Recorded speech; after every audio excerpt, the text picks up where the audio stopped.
Guys, welcome back to our channel village Vakeel Vasvi. మీరు కనుక village Vakeel Vasvi channel మొట్టమొదటిసారిగా చూస్తున్నట్లయితే వీడియోకి లైక్ చేసి ఛానల్ తప్పకుండా సబ్స్క్రైబ్ చేసుకోండి. సో మీ అందరికి యూస్ఫుల్ అయ్యే కంటెంట్ మన ఛానల్లో వస్తుంది కాబట్టి తప్పకుండా సపోర్ట్ చేయండి.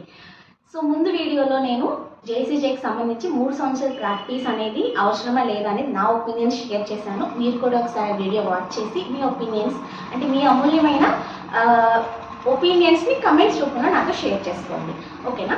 సో ఈరోజు వీడియోలో ఆల్ ఇండియా బార్ ఎగ్జామినేషన్ అంటే ఏంటి, బార్ కౌన్సిల్ మెంబర్షిప్ ఎందుకు తీసుకుంటాం, ఇంకోటి లోకల్ బార్స్లో కూడా మెంబర్షిప్ తీసుకుంటాం.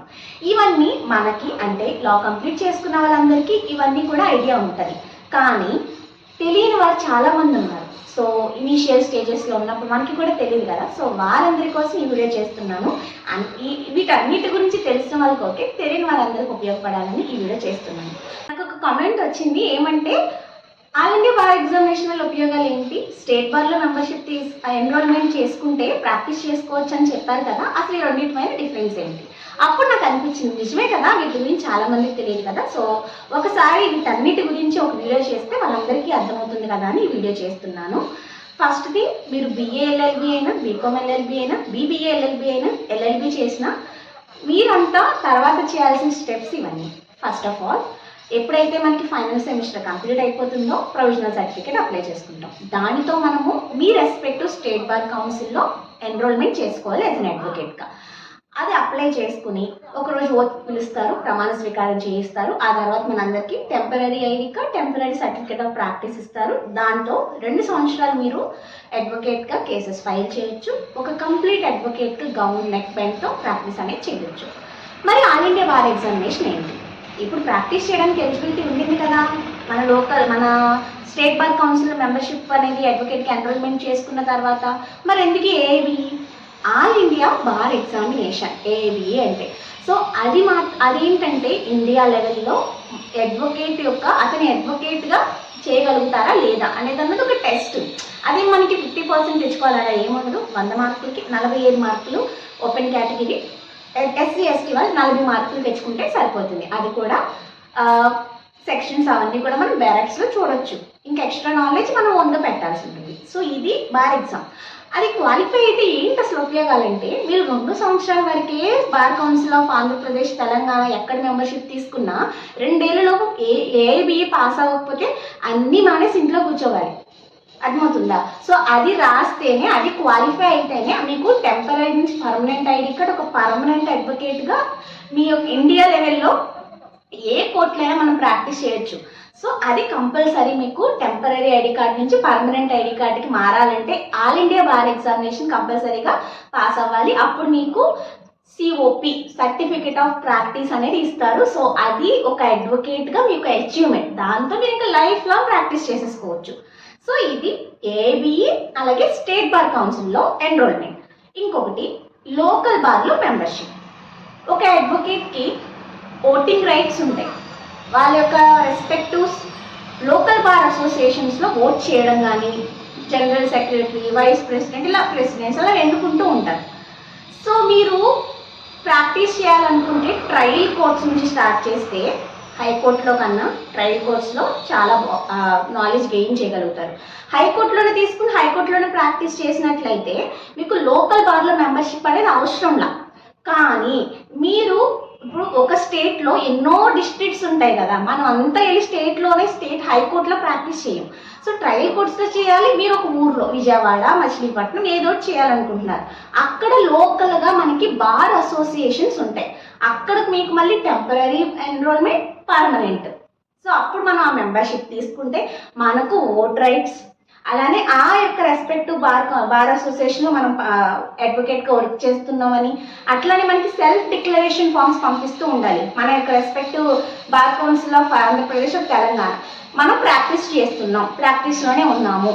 సో దాన్ని మన యొక్క రెస్పెక్టివ్ లోకల్ బార్ అసోసియేషన్స్ హైకోర్టుకి పంపిస్తాయి. సో ఇట్లా మీకు ఒక సారథిలాగా ఈ అసోసియేషన్స్ హెల్ప్ చేస్తాయి. కాబట్టి అడ్వకేట్గా చేయాలనుకునే వాళ్ళకి లోకల్ బార్లో మెంబర్షిప్, హైకోర్టులో enrolment, all India bar examination ఇవన్నీ పాస్ అవ్వాలన్నమాట. సో ఇవన్నీ అలా జరుగుతాయి. ఎవరైతే అసలు ఇంకా ప్రాక్టీస్ వైపు లేరనుకున్నారో మీరు just bar council of Andhra Pradesh తెలంగాణలో ఎన్రోల్మెంట్ తీసుకుని ఆపేయచ్చు. బట్ నా పక్క పెట్టుకుని మీరు మీ ప్రొఫెసర్ అవుతారా లేకపోతే జడ్జ్ అవుతారా మీరు అట్లా చేసుకోవచ్చు. బట్ అడ్వకేట్గా అవ్వాలనుకున్న వాళ్ళకి ఇవన్నీ కంపల్సరీ అనమాట.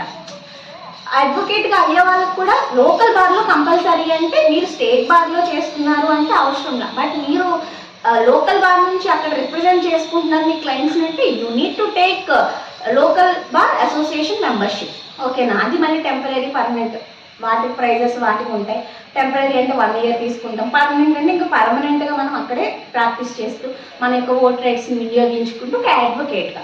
సో ఇవి మీకు డిఫరెన్సెస్ అనమాట. సో ఏవి తీసుకుంటే ఏం బెనిఫిట్స్ ఉంటాయి అనేది. So all India bar examination అనేది 50% కూడా పాస్ అవ్వలేదు ఇండియాలో, 48% పాస్ అయ్యారు. అంటే మన ఎందుకు ఫెయిల్ అవుతున్నారు మీరు ఎవరికైనా ఐడియా ఉంటే కమెంట్స్లో షేర్ చేయండి.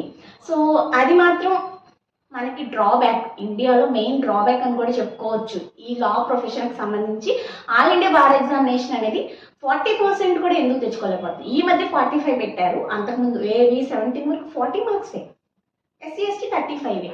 ఎందుకని మరి పర్సంటేజ్ ఎప్పుడు ఎంత ఉంటుంది? ఏపీకి ఎందుకు ఎప్పుడు 55% ఉంటుంది?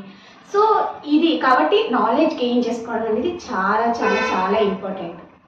ఓకేనా? సో పాస్ అయిపోవడం అనేది ఈజీ అని నేను అనుకునేదాన్ని ఆల్ ఇండియా బార్ ఎగ్జామినేషన్. కానీ చాలామంది ఫెయిల్ అవుతున్నారు. I want know reasons. నాకు కొన్ని ఐడియా ఉన్నాయి. బట్ కాకపోతే ఏంటంటే సెన్సిటివ్ మ్యాటర్స్ అనమాట. I'm not suppose to reveal all those reasons here.